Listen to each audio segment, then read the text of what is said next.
So this is for the recording. So if you wonder why we've got two microphones, that's why. Good afternoon and welcome. I am Susan Murray, Director of the David Hume Institute, and I am delighted to welcome you here today to discuss the latest results of the 19th wave of the Understanding Scotland Economy Tracker, which is produced in partnership between the David Hume Institute and the Diffley Partnership to increase understanding of what people are thinking about the economy and how it is affecting their lives and spending intentions.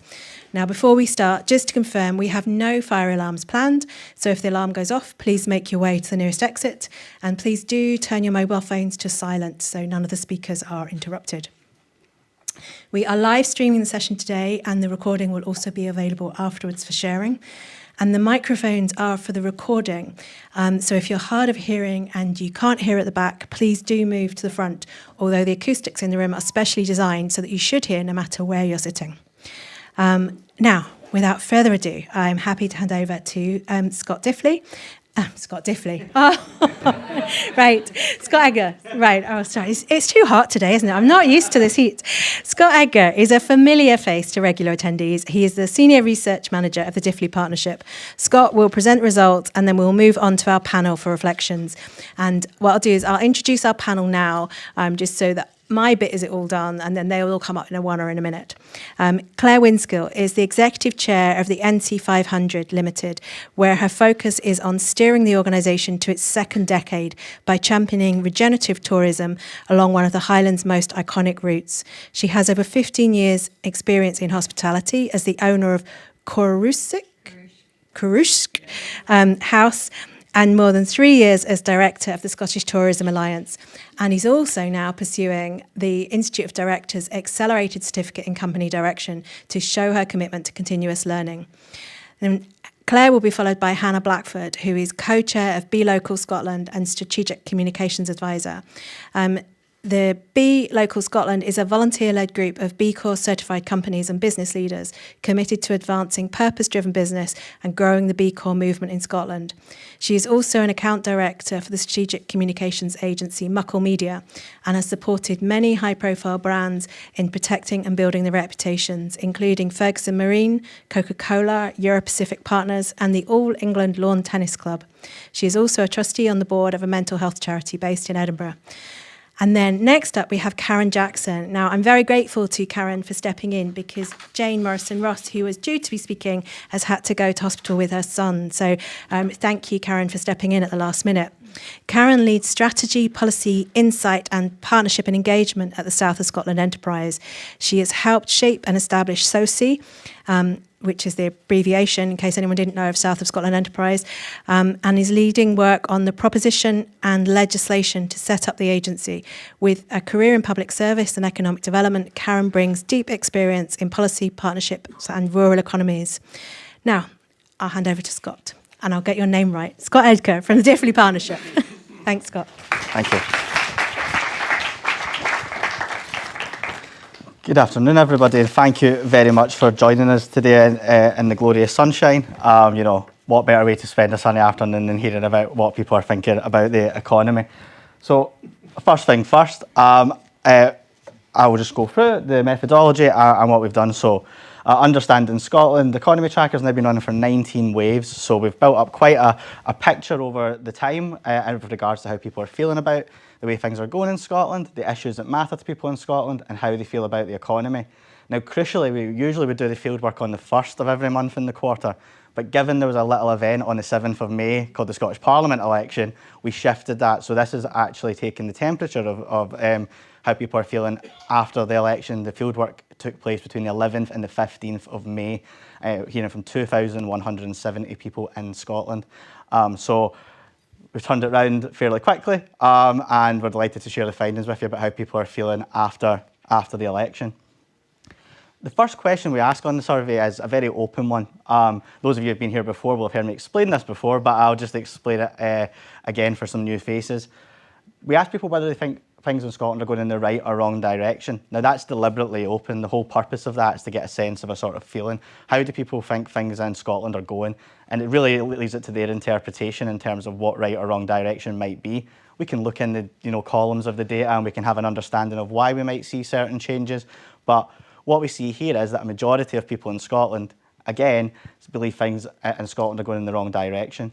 What's interesting in this wave, though, is we've seen that remain fairly static. However, we have seen a slight uptick in people in Scotland believing that things are going in the right direction, a 4 percentage point increase on when we last did this in February. What's interesting about that, I think, is a sort of, kind of after the election, have a look at who is it that thinks things are, who is it that thinks that things in Scotland are going in the right direction more so? And it tends to be younger people. Younger people tend to be more likely to think things in Scotland are going in the right direction compared to sort of older participants. This is actually the highest figure we've had on record in a number of years in right direction, 30%, if you can sort of believe that. And it feels a little bit bleak, but what we can see is that's sort of moving in the right direction the last couple of quarters, as we can see, and it'll be interesting to see if this then carries through into a longer term trend. What is also interesting, though, is there's obviously always like kind of contradictions and knots in the data, and what we're going to see is actually that people's economic sentiments really, kind of gone through the floor in this series. So it'll be interesting to sort of unpick that as we move through the series. One of our interesting findings this time, for the first time in nearly 3 years, healthcare and NHS is not the top issue amongst Scots. So what we ask people to do is select the top 3 issues from a long list of the issues facing Scotland today in terms of what they think are the most important. And in line with what we've seen in a lot of the polling during the election, cost of living and inflation has now overtaken healthcare and the NHS as the sort of top issue amongst people in Scotland. Around half, 47%. Now believe cost of living and inflation is amongst the top 3 issues facing Scotland. A similar proportion at 46% believe it's healthcare and the NHS. We've seen over the last 18 months to 2 years, there's been a steady rise in the proportion of people who report immigration as one of the top 3 issues facing Scotland today. But we've seen that kind of increase on that level out now. It remains sort of tied as the third most important issue with the economy in general. This chart here cuts off anything that's less than 10%. It's a really quite long list that we offer people. So you might be thinking, where are some of the issues up there? Don't worry, we'll come on to some of those in a second. But we can see there, that housing, 13% of people put that amongst the top 3 issues. And there's actually been an increase in this wave of the amount of people that place the Constitution and devolution as one of the top 3 issues facing Scotland. It's a rare appearance for that on this chart, and one might, sort of hypothesise that the election campaign that we've had and the focus after it is a driver of that, along with seeing the cost of living and inflation amongst the top issues. And as I mentioned, there are some other ones that are not on that chart, so I've just kind of taken a selection of these. So you can see here, about 1 in 10 put social care amongst the most important issues. And the environment and climate change down at 6%, so that's quite low historically in terms of the series, and that's sort of fluctuated. A lot of these things fluctuate with events, so events tend to drive what we see here, and I think a sort of focus away from environment and climate change in recent times has seen that around that sort of 1 in 20, picking that as one of the issues. What is interesting is that if we look at this across different segments of the population, we can see it's pretty stable in terms of cost of living and healthcare and NHS being the top issue. So this is a very kind of crude comparison between men and women and the youngest and oldest respondents in the sample. But we can see here that there's a little bit of variation under the sort of top 2 issues, but sort of consistently across groups, either healthcare or cost of living and inflation are the biggest issues that people would identify.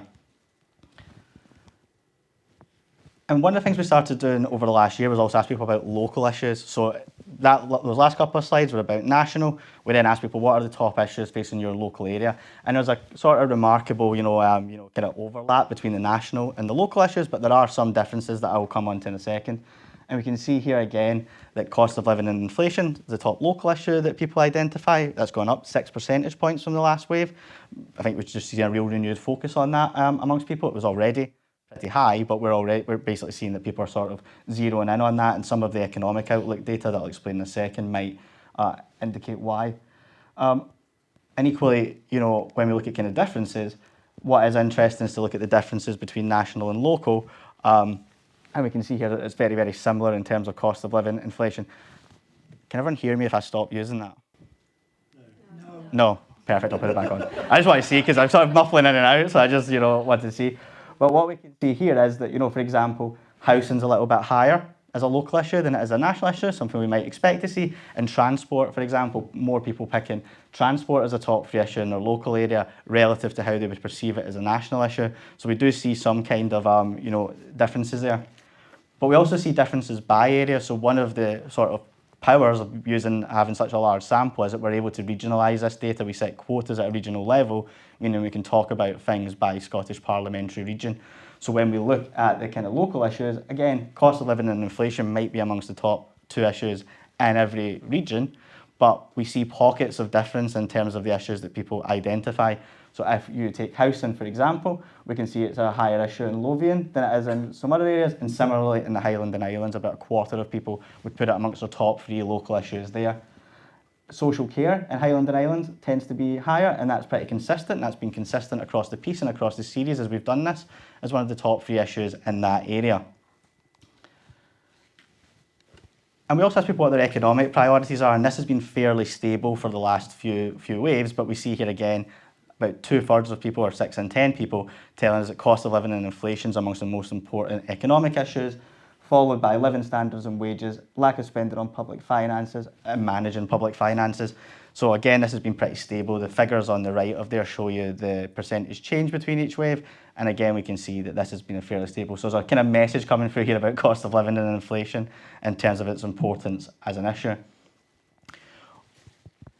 The sort of figure you might have seen in the Scotsman yesterday, or the figures that you might have kind of come across this series, and something that we've been tracking overall is economic outlook. So what we ask people to do here is think about the last year, and then think about the year going forward. So we ask people, do you think the economy is better or worse than it was 12 months ago? Do you think it's going to be better or worse in 12 months' time? And we also ask them to think about their own personal financial circumstances. So are you better? Do you think you're better or worse off than a year ago? And do you think you're going to be better or worse off in a year's time? And we've seen a real big change in this wave. So the last few waves, we've had a sort of creeping, we weren't quite calling it optimism because it was still a majority of people who thought things were getting worse. But in this wave here, 3/4, 77% of people tell us that they think that general economic conditions have got worse over the last year. That's a 15 percentage point increase from the last wave. It's in line with sort of UK findings that have been published recently as well, where about 3/4 say the same. And I think that it's the sort of economic context, the discussion around the conflict in the Middle East, the discussion around fuel seems to be driving a real increase in this pessimism. And that pessimism carries forward too, right? So 3/4 of people, 73%, tell us that they think they're going to be worse, that general economic conditions are going to be worse again in a year's time. So people's backwards reflection is that they think things are worse, and they think it's going to get worse again. And then there's always a bit of a detachment between, the scale of the perception between general economic conditions and personal financial circumstances. But nevertheless, a majority, 51%, tells they think they're worse off than this time last year. And around half, 48%, tell us that they think they're going to be worse off again in a year's time. So there's not a lot of optimism sort of going around here when we look at that. I should also say that the increases in terms of the personal financial circumstances are also quite large wave on wave. It's an 11 percentage point increase to the people who think they're worse off than a year ago from the last wave, and an 8 percentage point increase in that forward assessment in terms of people who think they're going to be worse off in a year's time. And one of the ways to sort of visualise this, to see exactly where we're going, is to net it. So we basically take the proportion who say things are going to be better, or they're going to be better off, and we take away the proportion that say it's going to be worse. Now this graph, it is truly the graph that people look at every time aghast, and I have to make the point that, there it is. On the the right-hand side axis, or your left, that's all negative. So the whole time we've ran this series has been negative, economic sentiment in terms of both forward and backward-looking assessments. We see there's a detachment between personal financial circumstances in general. It's like sort of classic of research. People think general problems are worse than their own problems, but we can see here that after a period of, kind of small increases over sort of 24 of positive assessment, we've really kind of come back down again. And in the last wave, we've seen an increase in, some level of optimism, but that's completely reversed, and we're basically back at the sort of figures that we were at, and we're even lower than we were in the back end of last year in terms of that net negative perception about the economy, and that has an impact on people's behaviours and the things that they want to do, as this graph shows. So we asked people, what have you done in the last 12 months as a result of concerns with money matters. And over half of people tell us that they've reduced spending on leisure and reduced non-essential spending. So that has a big impact on all sorts of aspects of the economy. People are not spending money on discretionary items. They're not spending money on leisure activities. Similarly, we see a lot of people saying they've saved less than usual, and 4 in 10 telling us that they've dipped into savings to cover higher costs. So those who do have savings are kind of likely to be utilising that in order to address concerns over money matters. Around 1 in 5 tells that they've had no impact, so most people are reporting some kind of impact as a result of their financial circumstances over the last 12 months. And there are differences here, so we can see here that younger age groups are more likely to report certain actions that they've taken as a result of concerns with money matters, as are households with children. I often sort of talk about the impact of the fact that you can see there's a big, a 13 percentage point difference between households with children and without children in terms of cutting back on leisure activities. It's far more than sort of an economic impact. There's a massive social impact if families are making decisions not to do things with their children as a result of their financial circumstances. And similarly, we can see that amongst younger people are more likely to report that they've experienced mental health issues as a result of their concern with money matters. So there's quite a lot of different behaviours that people take, but in a general sense, we see that the most common ones do relate to reduced spending. And we've been measuring this measure on financial fragility. We've done it a few times. And what's interesting here is we see sort of how would I describe it? People are more confident in this wave than they have been previously that they can cover some short-term, reasonably low costs than they have been before. So around 8 in 10 say they're confident that they could pay for an emergency expense of £100 without, taking a loan or borrowing. That's very similar to when we asked it last year. 61% now say that they're confident that they could make a payment of £500 without taking an emergency, without having to take a loan if they needed to, and that's up 5 percentage points on the last time that we did that. So there's an interesting thing here where people feel like they're worse off, but they're actually, more likely to be saying now that they can cover some of these costs. I think some of that probably comes to people having sort of saved up. I think people have some nervousness around the economy. I think when we look at the figures around the outlook, I think people worry because they can remember what happened in 2022 with energy and the impact that had on prices, and they're feeling the same now when it comes to the war in the Middle East. And that's kind of we take that into consideration by looking at maybe, we might call these sort of, bigger items in terms of what are people's concerns about, say, the labour market and also housing costs. And we can see here that, 43% tell us that they're confident that they could get a new job within 3 months if necessary. That's a decline of 4 percentage points on the last time that we measured that. People are now less confident they could get a new job within 3 months if they needed to. And similarly, 6 in 10 tell us are confident that they could pay their housing costs if they increased over the next 6 months. So there's a bit of a detachment here from some of these kind of spends that are perhaps essential. They need to be in employment. People are slightly less confident than they were a year ago, although they're more confident they can meet these kind of smaller emergency expenses if they needed to. So again, there's all sorts of tensions going on here with sort of where people are at in terms of their... and that's all netted off, so you can see what the trend is. So you can see on this orange line here, there's been an increase in the proportion of people who say they could pay the £500 on average, but the rest of the measures remain reasonably static, but there has been a decline in terms of that getting our new job. We see a net 6-point decline in that confidence overall from when we last measured it.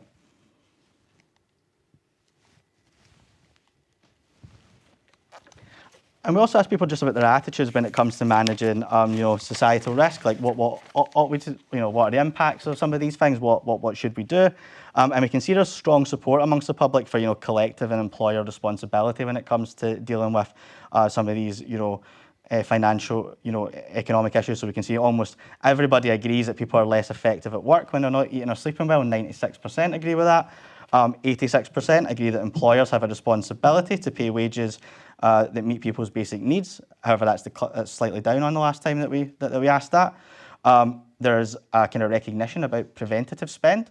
3/4 of people say that it costs the public purse more in the long run to deal with the consequences of people not being able to meet their basic needs now. And about 7 in 10 believe that we have a collective responsibility to ensure a safety net for those struggling during hard economic times.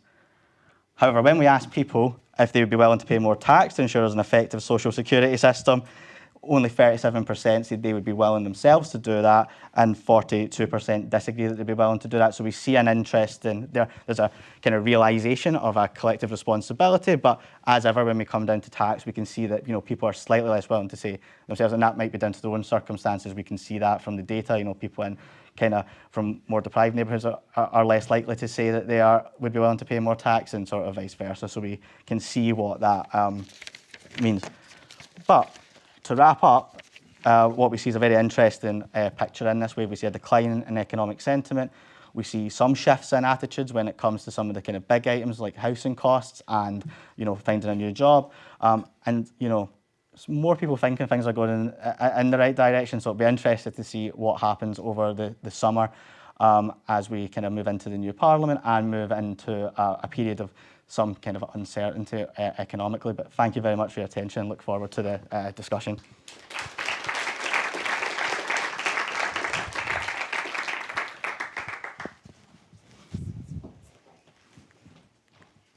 Move the seats forward to make sure that everyone can hear. Is that still all right for you, Alan, if they're further forward?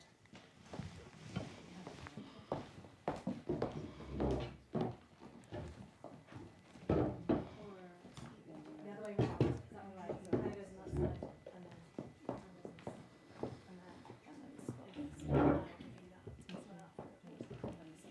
Are you going to come and sit with us? Yeah, Yeah.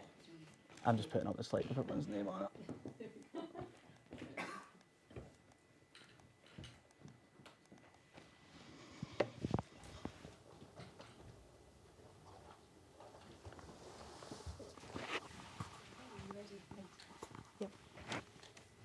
It's lovely to see everyone this afternoon. Thank you very much for coming in. So yes, I'm going to start by speaking, I think, with my Scottish Tourism Alliance hat on to give you the flavour of national Scottish tourism. So visitors spend 11.4 billion in the visitor economy in Scotland. It supports more than 250,000 jobs and thousands of businesses. It has the potential to be the real economic driver of the Scottish economy. And the Scottish Tourism Alliance recently has had a great success, we think, in that Stephen Flynn for Transport and Economy has also got actual designation of tourism within his portfolio, which is a first and massively important. In terms of how Scott's figures affect tourism and hospitality, unfortunately, none of it has come as any surprise to businesses who are operating. I think the figure, just 54% cut back in leisure activities and 52% reduced in non-essential spending, is borne out by other metrics coming out from Visit Scotland. So in Scotland, only 31% of Scottish nationals have actually are showing an intention to holiday in Scotland this year, and as late as May, that's really, really low. We're seeing a huge hit in domestic visitors, and to give you a flavour of how that pans out. So, for example, in the Highlands and Islands, the international market is really important during the peak season. In fact, actually, the North American market is absolutely massively important now. It's key. We are totally dependent on the North American market. In Skye, that normally runs 75%, between 90 to 90%. Same, I was up in Dornoch the other day with a hotelier, same thing, 75% to 90%. But it's the domestic market that keeps the tourism industry going through the winter, and it's the domestic market that keeps the islands going. And to give you a flavour of how that impacts the economy as a whole, you saw the figure there that 26% of people are concerned about housing in Highlands and Islands, which is higher than the national percentage. That's hugely important because tourism is a seasonal economy in Highlands and Islands, and many of the youngsters up there, it is a UK problem, but many of the youngsters up there don't feel that they're ever going to be able to buy a house. And if they don't have a year-round economy with domestic visitors coming in in the winter, they can't rent or buy a property. So that's the knock-on effect. And yes, so have I talked for long enough? I could go on. If you'd like me to go on, I can. With my North Coast 500 limited hat on, I would say this, wouldn't I? But, you know, in bad times, good marketing is hugely important. That's not to say that, you know, responsible tourism now is absolutely massive. Watch that space. We've got an impact assessment and ESG framework coming out on the 2nd of June. So there's a bit of a pivot going on there. But good marketing in bad times, as everyone knows, is hugely important. And I'll stop there and carry on. That's a perfect segue, and I'm going to take this opportunity to say that the North Coast 500 are a client of Muckle Media. So I didn't pay her to say that, but I'm delighted that she did. So I have a couple of hats to wear today. Worth pointing out that Susan asked me specifically to come because she wanted a dose of optimism, and I'm going to do my very best by that ask, Susan, because the figures are challenging to be optimistic about at best, but we'll give it our best go. So yeah, reflecting on what you've said there, Scott, obviously the economic metrics, there feels to be a bit of a disconnection from reality, because we're seeing an ease in inflation, but we're not seeing that reflected in people's perceptions, particularly of their own financial situations. So shocks are still being felt within communities, despite there being some economic progress, you could say. So there's a real disconnect there. Was one of my first reflections. Second to that, there's obviously a post-election bump in, a slight post-election bump in. I think that's probably timing has played a huge role in there. We've just had a fresh crop of MSPs, and so I think people are probably feeling slightly better about things. Maybe ask them again, and well, you will ask them again next quarter, and we'll see what happens there. But baseline confidence in our economic system is still deeply pessimistic, and I think from a B Corp, B local Scotland perspective, that signals a real appetite for a change in the way that we structure our systems. And I'll talk a little bit about the B Corp way of being that I think chimes quite well with helping and supporting people directly within their communities to feel the benefits of changes within the economy. The third thing I want to reflect on is that financial anxiety is a huge risk to businesses. I feel a lot of financial anxiety. I am paying for a wedding, so my economic and personal financial outlook is grim at best. But I do agree with what a lot of people have reflected on as part of the survey results. And it highlights how deeply personal this issue is for individuals. And I think employers and businesses have to reflect on that point and look within their own organisations as to how they're supporting their people. Because that type of anxiety is a huge sort of invisible drain on your productivity. And that will also slow down your business growth. I want to throw out a quick stat from BLab UK, which is the charity that supports the system in the UK and supports businesses to certify as B Corps.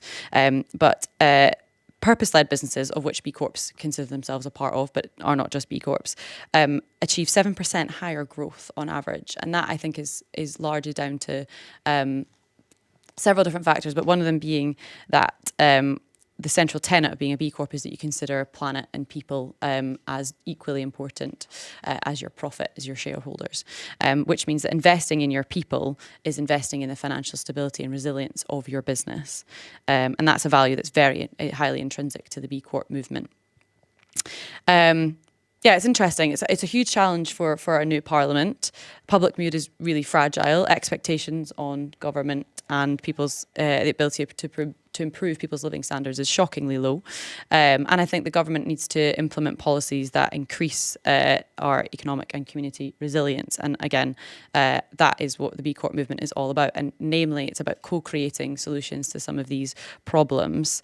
Yes, there's policy change to advocate for, but we need to make sure that we are engaged in proper stakeholder governance from the beginning of policy making, so that individuals, businesses, their views are reflected in the policies that are being developed.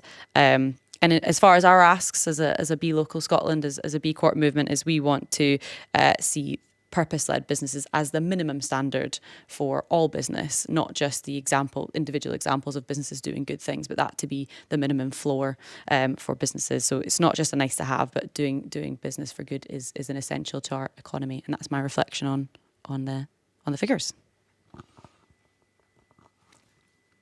Brilliant. Optimistic enough? I don't know whether I should be optimistic or pessimistic, so I'll probably aim in the middle somewhere. So great to be here, and lots of really fascinating insight in that report, and I think lots to debate as well. So I'm speaking from the South of Scotland perspective. So we're South Scotland Enterprise, we're Scotland's newest development agency. Though we have reached 6 years old now, so I perhaps shouldn't say newest. We cover Scottish Borders Council and Dumfries and Galloway Council areas, essentially where Scotland starts. We have an economy of 11,000 businesses, primarily micro and small businesses, so very broad brush, but on a kind of smaller scale. So lots of what Scott was saying chimes really strongly from a South of Scotland perspective. It reflects much of what we hear directly from our businesses, where we see real resilience and ambition, but confidence remains under pressure. We know that costs are still high, uncertainty is still there. And in a rural region, those pressures are very often felt earlier and more sharply. Our most recent South of Scotland Business Panel survey, and we've only done 6, we're not at 19 yet, again, was done before the election and before the recent crisis in Iran. We published that in February 2026, and that really showed a business base that's resilient and adaptable and still looking ahead. So confidence is still there. Firms are continuing to trade, many still want to grow, and many have a really strong sense of determination. And it's interesting when you ask them about their own experience and the wider economy experience, because the two aren't the same.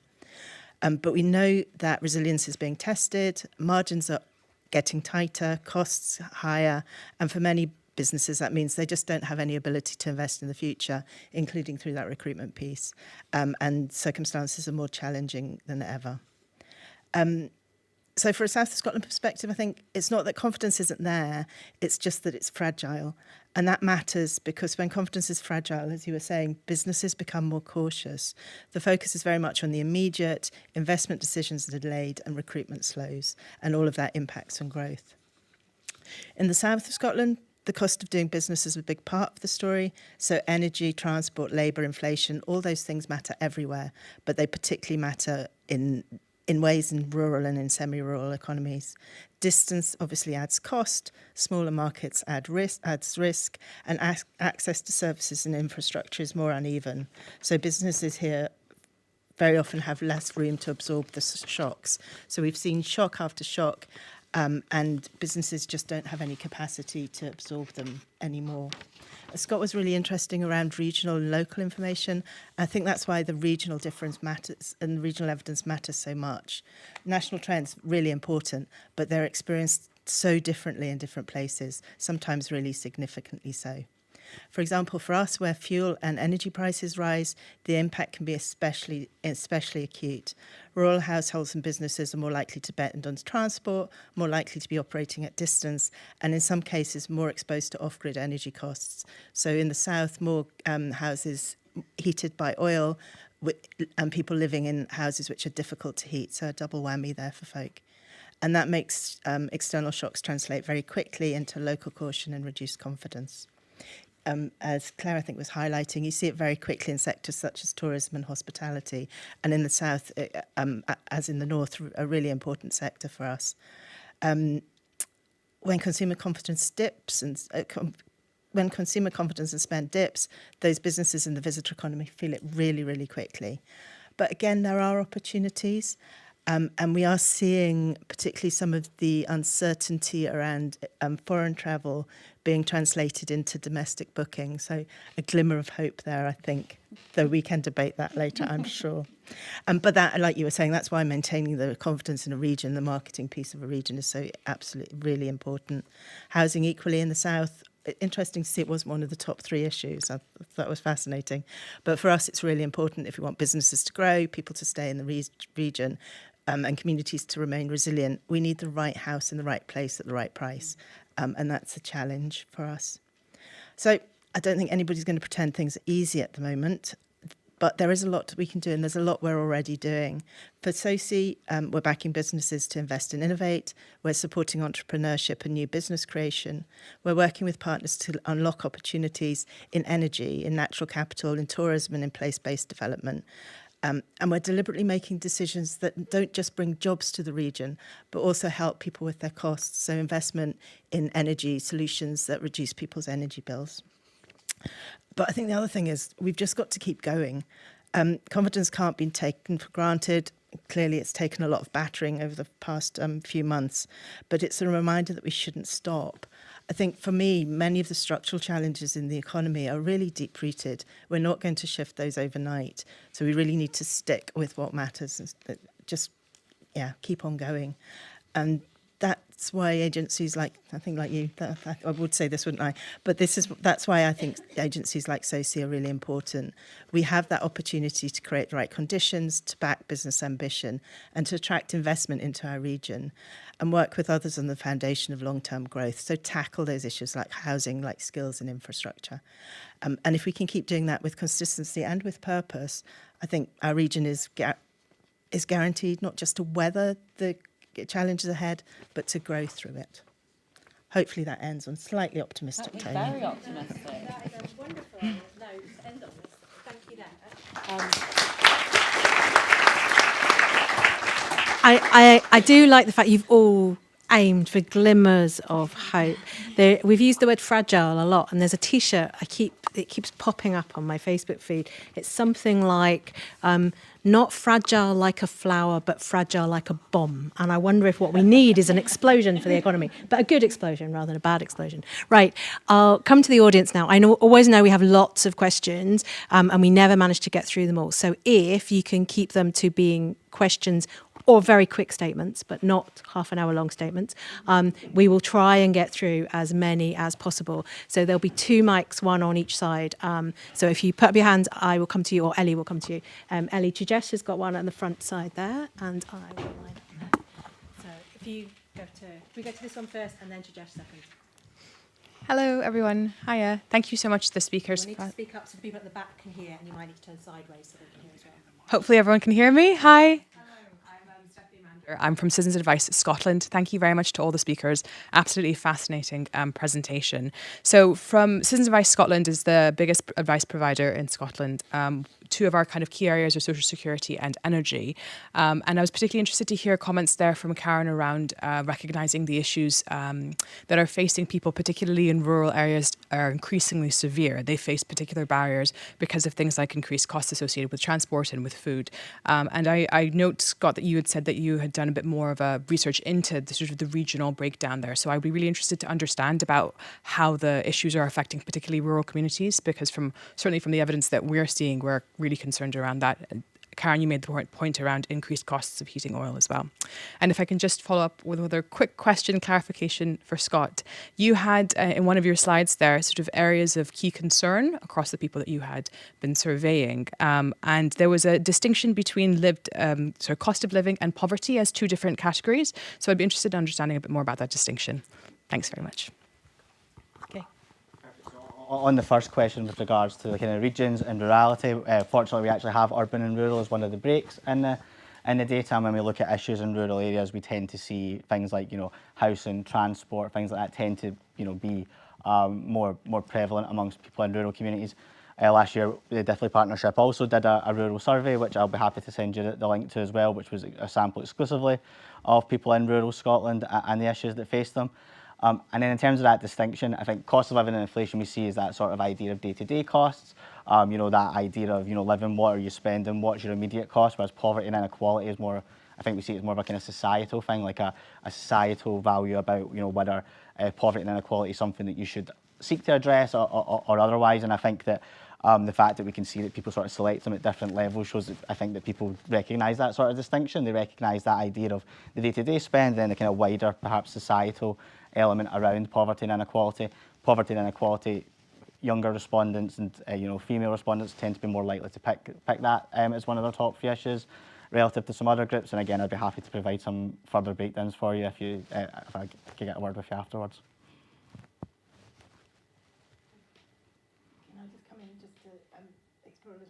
So I think for us, it's the lack of choice. So in rural communities, you need to travel to do pretty much everything. So if energy costs are higher, immediately you start at a higher cost. So the food discussion that's going on at the moment, really interesting.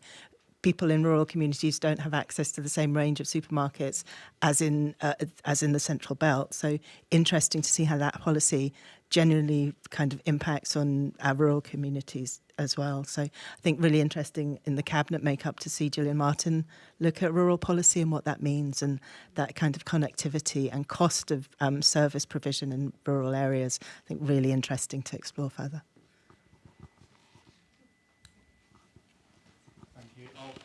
I'll speak up. I don't think the microphones are working. I'm Tajesh from Voluntary Health Scotland. I was quite interested around employability as a kind of key driver for health. And quite a few of you picked up around some of the kind of recruitment workforce aspects. I visited an island recently. I was on Isla, staying within a hotel there, and I think there's quite a few themes around access to local the labour workforce versus I guess perspectives on immigration and an international workforce, how for many years that's underpinned the tourism and hospitality industry. So I was just keen to understand how that's come through across your networks in terms of local recruitment, ability to attract and retention versus attitudes, particularly in the context of immigration, some of the wider views, particularly in the northeast, around that immigration. How do those tensions play out across your communities?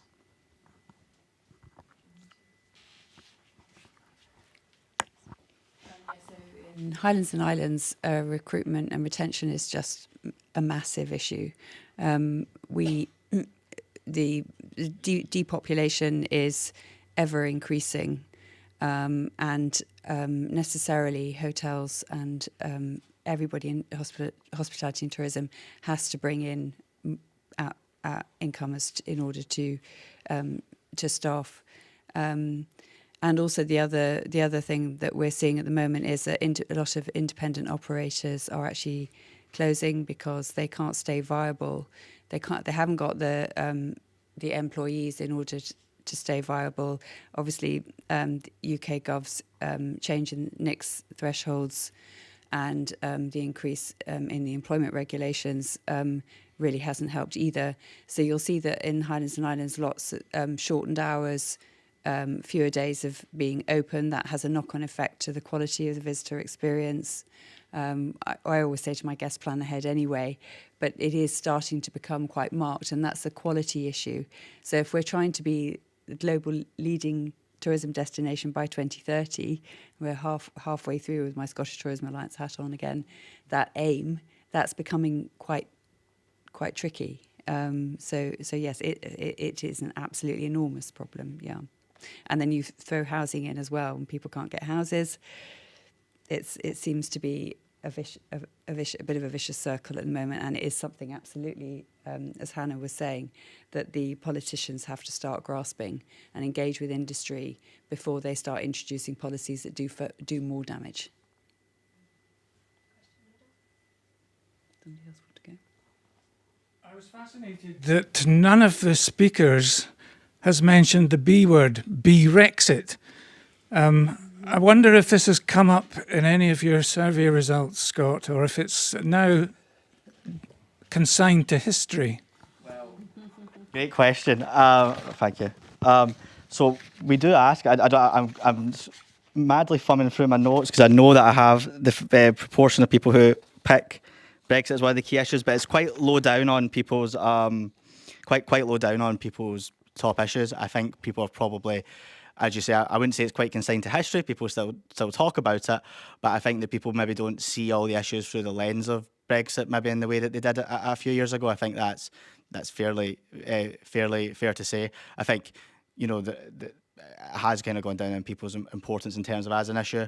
I think the debate sort of moved into more kind of cost of living, health, those kind of functional elements, and I don't think people are really seeing everything through that prism anymore.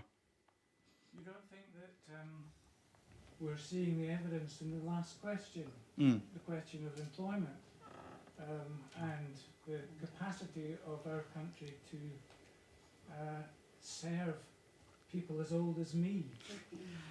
Perhaps, but I don't think that's how people are kind of viewing the issues through that lens. But others might have more they're able to kind of talk about the kind of impacts of Brexit.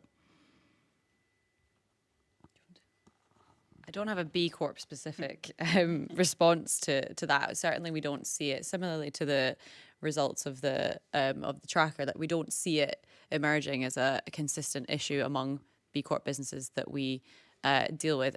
If I'm to give a personal view on that, I almost think the discourse has been replaced by conversations around immigration. I know it's a different but related issue. So I would suspect that a lot of the conversation around Brexit has moved on to lack of available labour, particularly in rural areas. And I would also say that the debate around Brexit has kind of moved to a debate about immigration and the issues that arise as part of that. People can't blame the European Union on the issues anymore. They now blame it on the boats, as an example, is probably a personal reflection I have. But again, not a B Corp reflection, but probably what I would say is the reason why people aren't talking about it anymore. Perhaps also because it feels like something unchangeable, whereas there are other areas of policy that we perhaps can have more meaningful debate around, as people would say Brexit means Brexit. Not my view.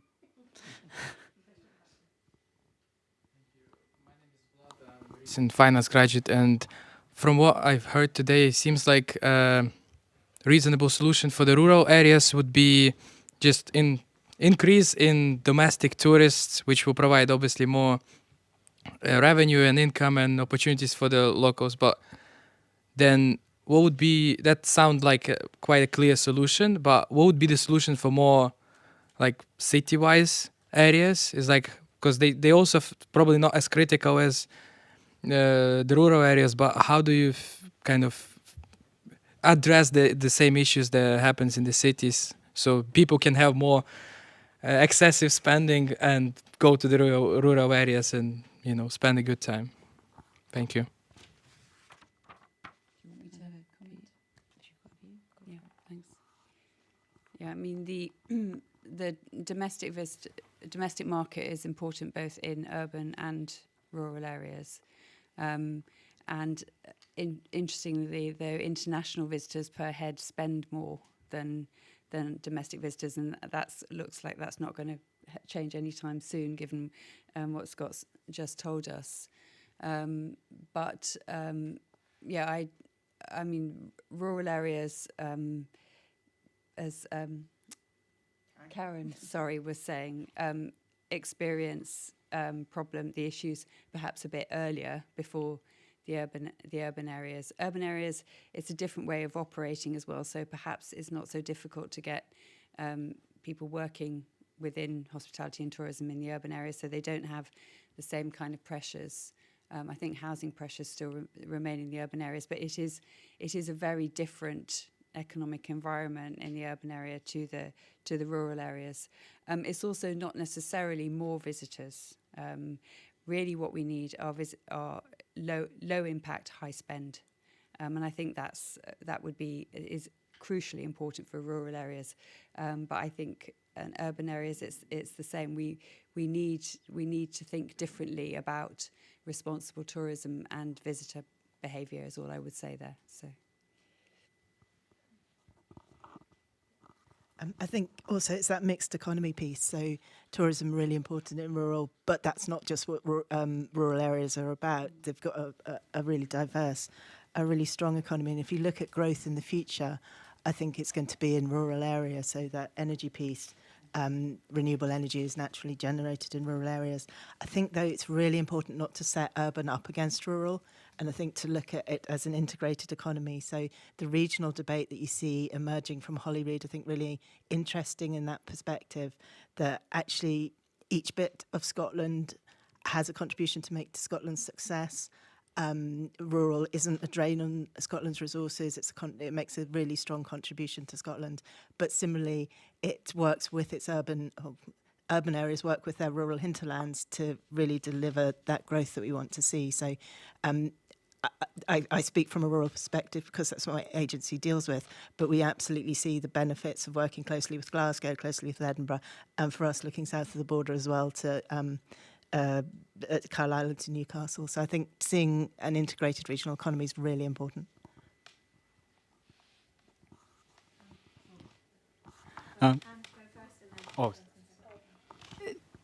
I would like to ask whether, when you ask your questions, Scott, you make any differential between rural and remote rural, where singular things are often very singularly different. And the other thing, I'm intrigued that, rather like Brexit not having been mentioned till a moment ago, nobody yet has mentioned AI and the impact on the economy. And I'd like the panel's views on that. So to take a question on the urban split, I have them with my hand, but yes, we have the rural split, so we can split it out so it goes into the remote as well, rather than just the just urban rural kind of flatly. Yeah, because I'm so old. I remember when Deirdre Hutton was running the rural focus thing, that actually the government had 19 variations of what it called rural. Yeah. So if there could be a single rural and remote rural, it would be helpful. Yeah, I think we use the UR6 if that's helpful for you. But yeah, we'll be able to dig that out. I can reflect on the AI piece, or do you want? Yeah, no, you go. Okay. Yeah, it's an interesting question for me. I wear, again, two hats. So being a co-chair in Be Local Scotland, one of the challenges that we have as a group of companies is assessing the environmental impact on AI. So balancing the need to ensure that all businesses are running as productively as possible with not overusing a technology that's still relatively nascent and has a potentially very large environmental impact, not least things like the data centres that are required to run.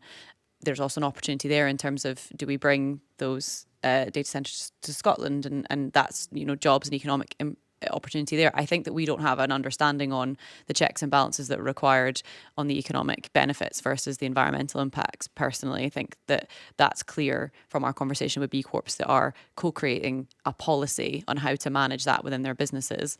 Separate hat I wear is as a communications consultant.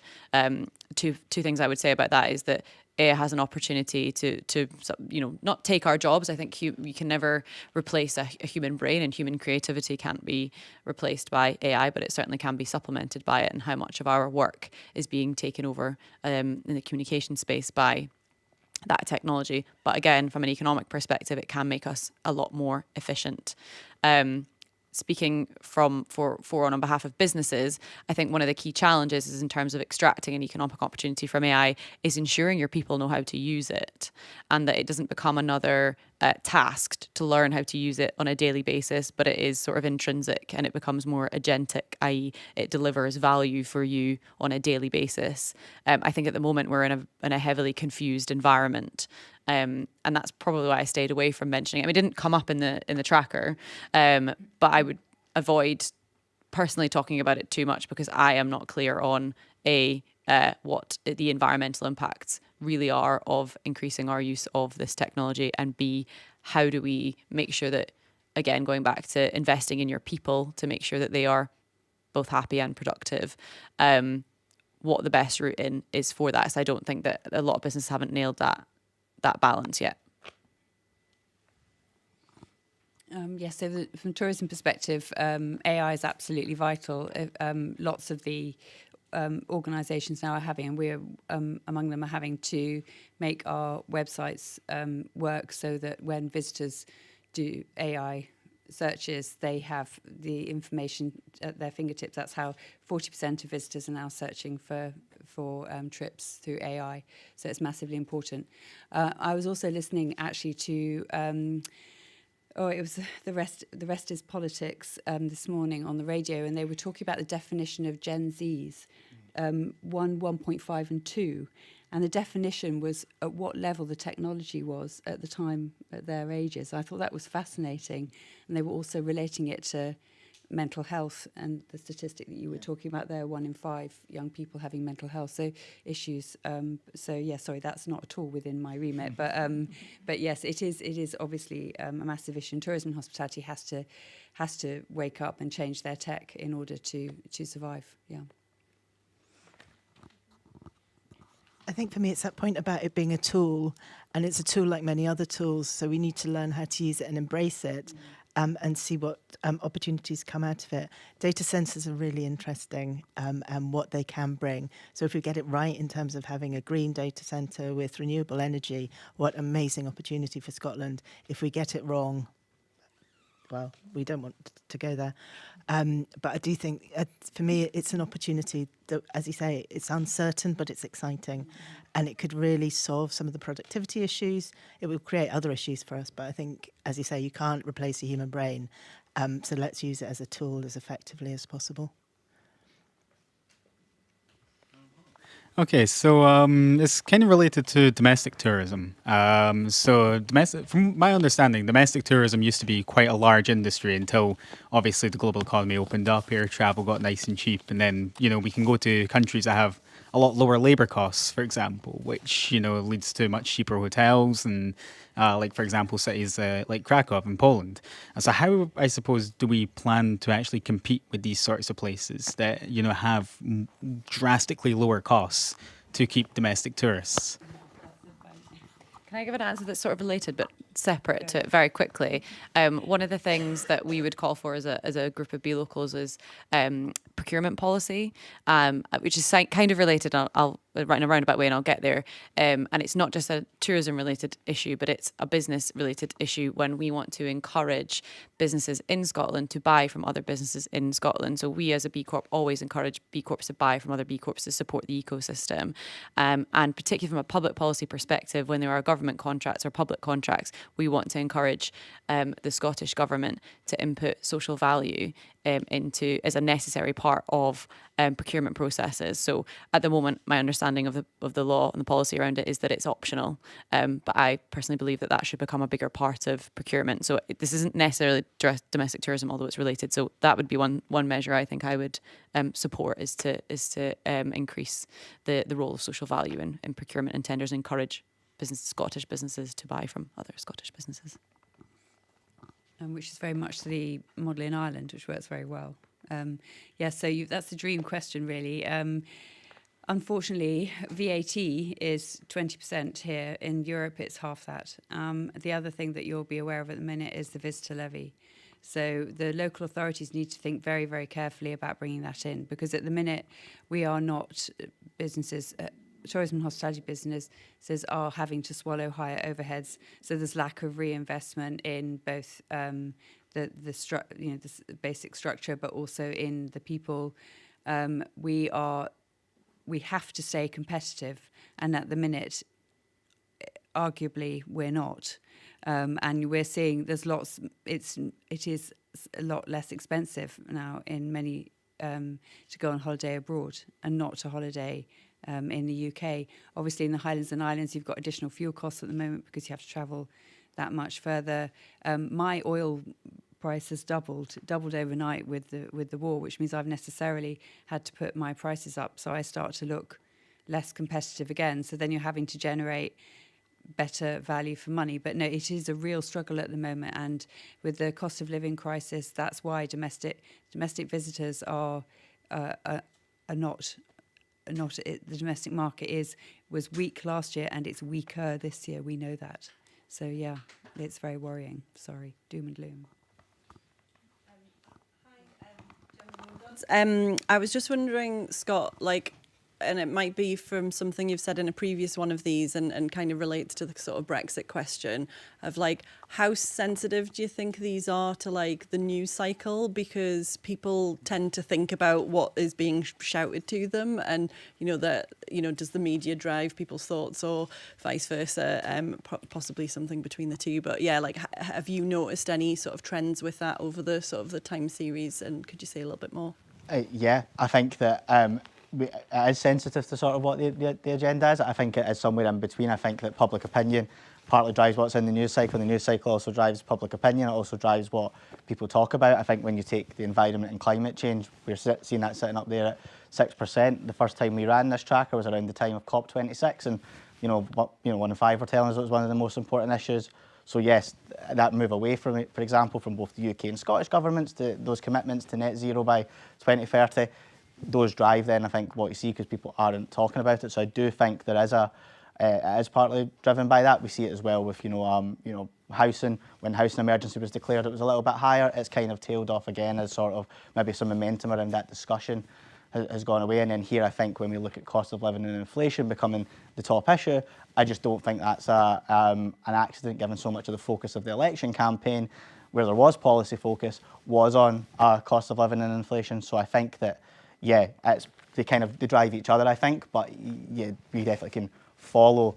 I would love to do it one day properly and sit and plot all the sort of biggest news stories over the course of the series to see, but we definitely do see things respond to events. And I think that goes into the economic outlook as well, actually. I think the reason it feels very reactive, it feels like it's moved really quickly over the last 3 months into a negative perception, but I think that's because, and someone mentioned it earlier, there's been a series of shocks. It's really in people's memories, 2022, how much they changed the fuel costs, increased all the other costs, so perhaps it's not a surprise they're so pessimistic this time round when they anticipate that that's going to happen again. I think it makes sense.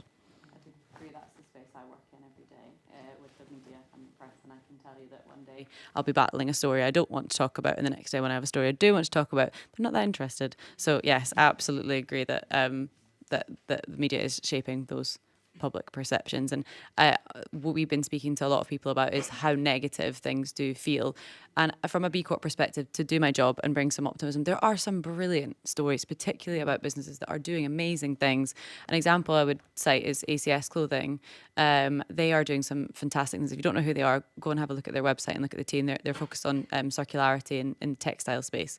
And it's hard not to be optimistic when you look at some of the stuff that they're up to, but you just don't hear it as much. And I think that's part of the challenge that we've got.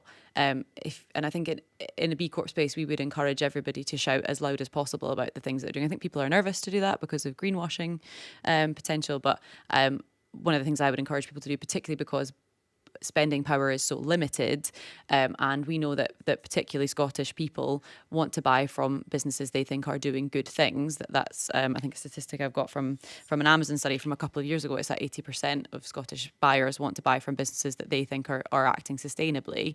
I would then say there is a bit of an opportunity there. If spending power is more limited, then businesses need to be out there telling the stories of the things that they're doing well, and that hopefully will start to improve some of those perceptions. I am doing my best in my job every day to try and get some of those good stories out there. I'm going to carry on from Hannah. Hi, my name's Mahala Beckett. I'm from a fellow B Corp Lead Powerful Impact, and I'm also a glass half full kind of gal. So I'm wondering, for the four of you, Hannah, feel free to add some more, glimmers of hope, reasons to be cheerful, opportunities that we can take more advantage of, to have that trust in the economy, to have good, inclusive growth in the country. I want to hear the good stuff. Well, having taken on the new role, North Coast 500 Limited Executive Chair, I've been very lucky to go and see some absolutely amazing hotels and accommodations along the route. So I was up at Royal Dornoch last week, and Lynx House and the Royal Golf Hotel and the new Clubhouse, if you haven't been, on the Dornoch coast, and Dornoch itself is so pretty. And to be fair, Scottish tourism and hospitality. I mean, I've been coming up to the Highlands since I was a baby, and it used to be you might get a minestrone soup out of a can in some far-flung place, and now the food and drink in Scotland is second to nowhere else in the world. Really, the quality of our ingredients is amazing. The friendliness of our people, So arriving here today in Edinburgh, just everyone was just warm and friendly, and it's for hospitality and tourism, it's people and place is so important. So I'm hugely optimistic, and I'm a great believer that Scotland can be a leading global destination. Undoubtedly, we have so much to offer. I'll add some of my optimism because you asked so nicely, Mahala. We reached a huge milestone last year, 100 Scottish B Corps certified, with our Bee Key distillery being the 100th back in August, and we've seen loads since then.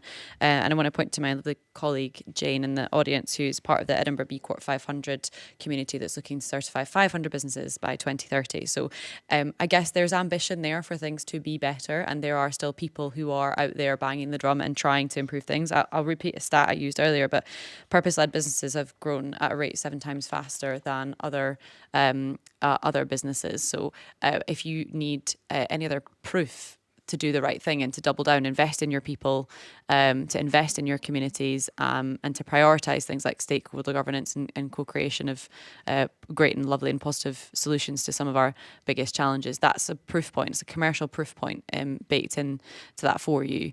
I guess the other thing I would always say as well is that don't lose sight of the opportunity we have to advocate for ourselves. Scotland's incredibly unique in that our parliament is very open. It's right there. You can wander into it any day that you like and probably find an MSP in the hall to sort of chat up. I don't think that that's something that we should take for granted. And I would, as a rallying cry, would encourage people to take the opportunity to advocate for the changes that you want to see in policy. We've been doing a lot of it at Be Local Scotland. We've been running lobbying workshops. We've had 2 parliamentary receptions in the last a year and a bit. And I think that that is something that people need to be encouraged that, you know, it is possible. And it is not that difficult for us to have our voices heard, although it may not feel that way sometimes. So I think it's that point about selling our success. So we hear constantly the drip feed of bad news, but there's so much good going on. Scotland's always been a really innovative country. I think celebrating our innovation. So, and it's the gems of stories that are happening in all our communities that we just need to find a way to get out there. So for us, there's a company that manufactures dry ice. Nobody in Scotland would have got their COVID injections without that company. It's those sorts of really telling stories that make a difference. We just need to find a way out. It's not traditional media anymore. I don't think happy news makes good stories, doesn't sell newspapers, but there are lots of other channels to get those messages out. And I think we just need to keep on telling those stories of positivity. Fantastic. We've just got time for 2 questions. We'll go to Richard and then Joe. Hi, I'm Richard from SFHA. I had about 5 questions, so I'll just stick to the one, and I should probably make it about housing. The Scottish Federation of Housing Association, we represent Scotland's housing associations, and I think a number of the panel have talked obviously about housing need, particularly in rural and remote communities, to support businesses to actually prevent depopulation and actually to create affordable places for people to live. We in our research in the run-up to the election, estimated it's nearly 15,500 new affordable homes need to be built every year of this parliament, a lot of them obviously in rural communities. We make the case every day about actually how that needs to be a priority of this new Scottish government. And I guess my question, maybe even a challenge, because I've heard quite passionately from you on the panel about how we need those kinds of homes and especially affordable homes. How can other sectors or other agencies support us in making that case to government that this must be a priority if we're to see some of these problems? And actually it ties into, we've talked a lot about cost of living and actually what falls into cost of living, and it's so high up, and we think housing's deeply rooted in a lot of that. So how can we do more collectively to make the case to solve that housing emergency?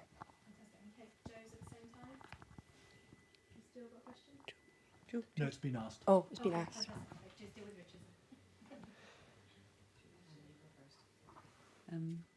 I mean, Jane Wood's doing some amazing work around this, isn't she? I think it has to be the number one ask of all of the big organisations, CBI, IOD.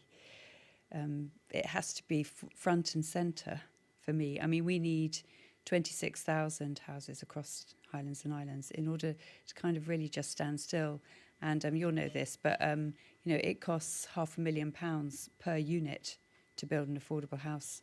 And I did a bit of I looked at this recently, and the median wage in Highlands and Islands is 28.5k.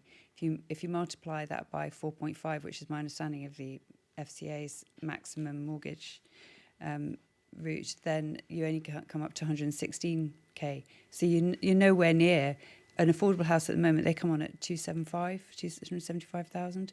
So it's an absolutely, it's got to be a cohesive, collaborative, really strong push that I know Jane Wood is doing, because nothing will work without housing. We're losing our young people in droves, and the population will, the whole economy will just founder if we can't fix it.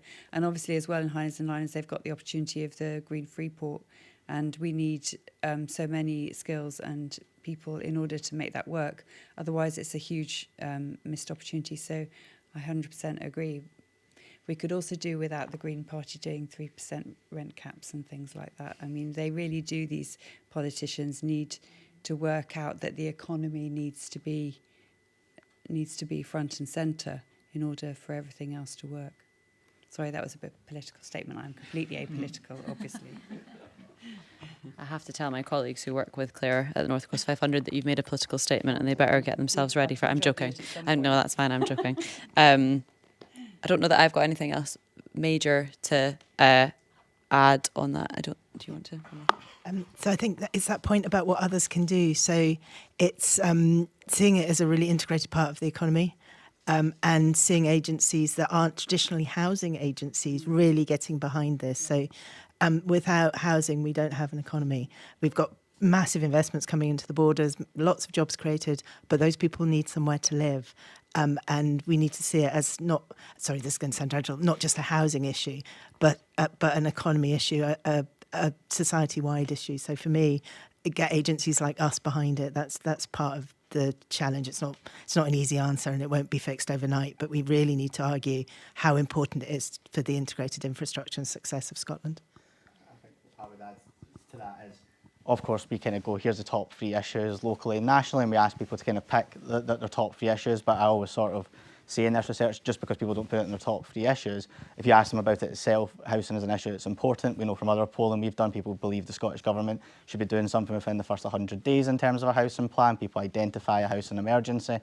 We see from this research that we've done now that there's, housing's in there, but the cost of living is quite high, and then you take that across to the next question where people then say, well, actually less people are now confident they could meet an increase in their housing costs. So some of it's about kind of linking issues up, like while it's quite a blunt instrument to go cost of living's top, healthcare second, etc. It tells us something, but we also see an appetite for like preventative spend. So is there opportunity for people to talk about housing as a kind of antidote to like kind of health issues, or housing as a kind of means of driving economic growth or whatever in certain regions? There's an opportunity in sort of thinking of issues not just on their own, but sort of how they link up with the other issues that we see up there. And housing and health and cost of living are prime examples of issues that overlap. What a note to end on. It comes to me to wrap up the discussion, but the people in the room, not the people online, you'll have to get your own cup of tea, but the rest of us in the room can now adjourn upstairs for refreshments, which I think, given that heavy discussion, I think we all need some reward.